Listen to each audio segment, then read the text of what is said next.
So Hans met the movement of communal liberation during the lockdown and wrote a book which was significantly influenced by his reading of Father Giussani's work on education. In this book, Hans raises some issues that the lockdown gave him the time to reflect upon. In one passage of the book, I quote, he writes, "The most common disease or pathology in school is not flu or colds, but a mild and lazy nihilism and apathy caused in part by the failure of schools to make its activity meaningful to some pupils." From your perspective, can parents and schools work together to, sorry Hans, we wanted to ask you first of all, from your perspectives, can parents and schools work together to overcome this, let's say, lack of meaning that seems to prevail? And if so, how? Thanks, Rudi. It's great to be here. I'd say yes, yes, and yes. I mean, not only can parents work with schools, I would say parents do have to work with schools. Really, the system is set up for that to happen. But I wanted to just give a little bit of a background, because I think it is a unique thing to time, and partly through meeting Giussani in the movement, I've spent more time reflecting on that particular relationship. I would start by saying that we're all home educators, perhaps not in the way that Peter and Alison are in their heroic way. But it is true that no school would pretend to be the primary educator. The second thing I need to say, particularly in relation to the UK educational setting, is that I'm not an expert on every kind of school, and there are 5,000 secondary schools and I think 12,000 primary schools in the UK, and there are, of course, massive, massive differences. What I think they all have in common is they do not offer a unified proposal to any pupil. I'm fairly confident in saying that. Academic stuff with some faith on top. Or you get academic stuff with some enrichment. My own personal context is that I work in a school which historically had a faith basis. It's a Church of England foundation, but it does not have a faith-based admission criteria. And in fact, I would say if God is hearing any prayers in my school, they're likely to come from the Muslim pupils who pray very regularly. So in my context, working with parents, and particularly working on some sort of unified proposal for pupils, takes on board the very challenge of doing so in a very pluralistic society. But it does not cohere. In fact, one of the things that Giussani certainly introduced me to was just this very simple definition of education as the introduction to the totality of reality, or reality in its totality. And you will not find that. Now, here's the good news. Here's why I answered yes, and I'll stick to yes, is that the yearning for totality lives. Of course, it's an irrepressible yearning, and it actually lives in all the people who are working in what I have now called Leviathan, because there's a massive system. And if I may indulge you, I don't need to complain about being a head teacher, or I don't want to complain on behalf of the teachers of the United Kingdom. But a little bit like Socrates said, everybody is involved in a great struggle. I think it is very helpful to know what is preventing the eye of teachers blossoming in British schools. What is happening there? Why are these people suppressing what is often a very sincere vocation, a very profound desire? And that desire is missionary. An educator wants to share of experience, ultimately. And they are restricted from doing so partly because the curriculum doesn't cohere and the proposal isn't the essential thing. So the proposal such as it exists is mildly civic, I think.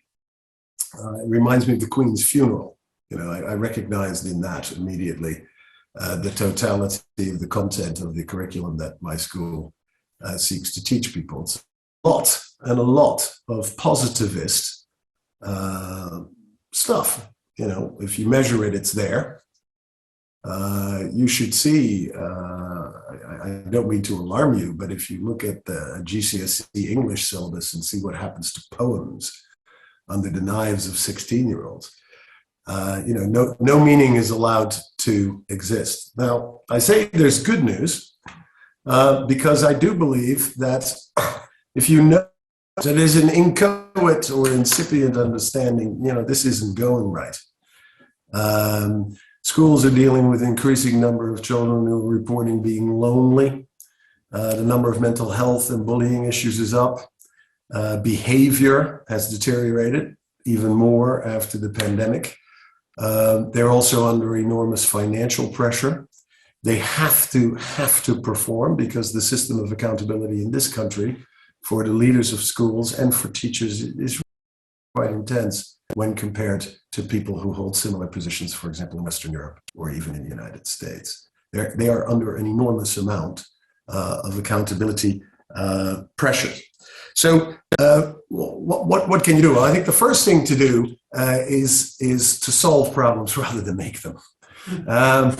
Because you know, the reason parents are being kept out of British schools is not only safeguarding and big fences, is because the school interprets itself as an agent of the state and likely a source of complaints. And it's, of course, much easier to share instead. And what a beautiful thing it would be to share and allow teachers and head teachers to share their dreams and their vision. Because I think the one thing we have in common, whether we're working in a faith school or not, is the truth of Irenaeus' statement that the glory of God is a human being fully alive. And almost every educator resonates to that particular call. Say is you can solve problems for schools by being creative and offering very creative things. I'm going to give some examples of things that have happened at our school quite spontaneously. They're not planned. I'm completely with Dr. Johnson when he says nothing is worse than a planned merriment.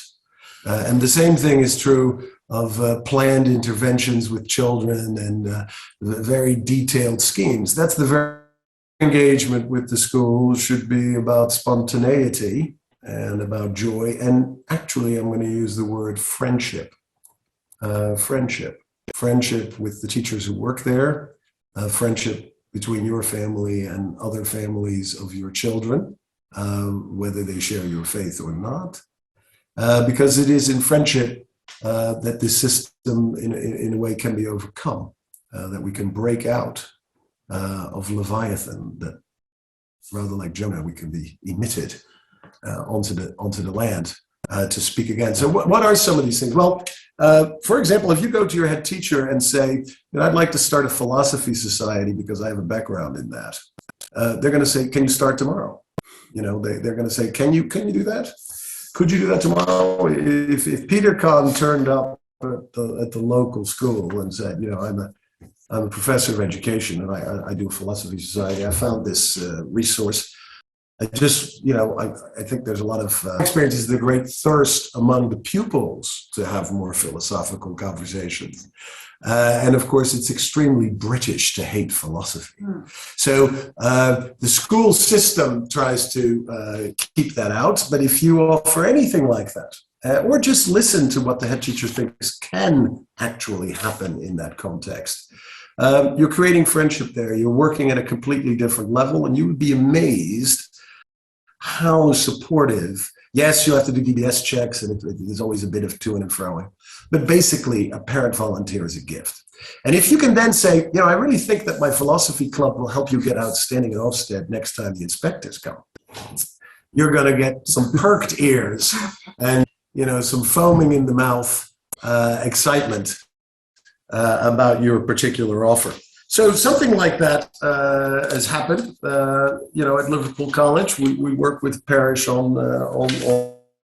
Alpha Youth, voluntary, people can come. There's a charity group that a mom started with another mom called Vinnie's Kitchen, which cooks vegetarian meals to distribute them to the homeless.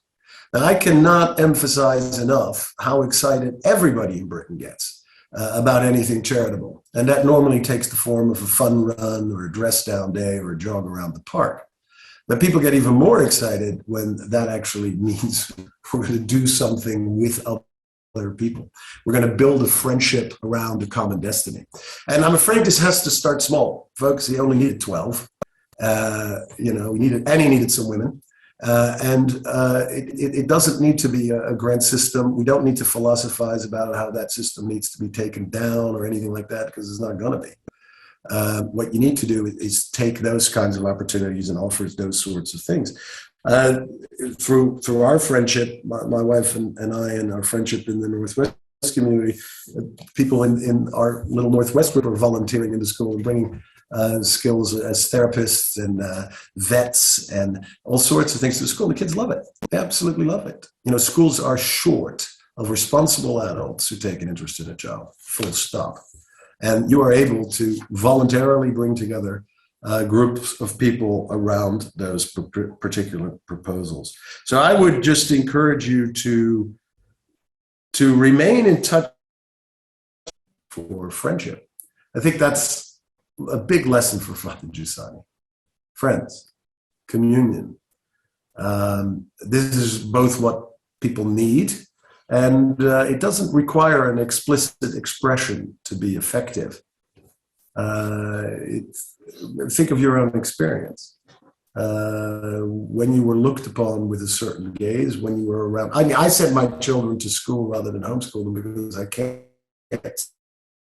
hopes that they would bump into adults who could inspire them more. I'm not sure I think Peter might have had a good bet on that. I'm not sure that that's always happened, and I've had disappointments there too.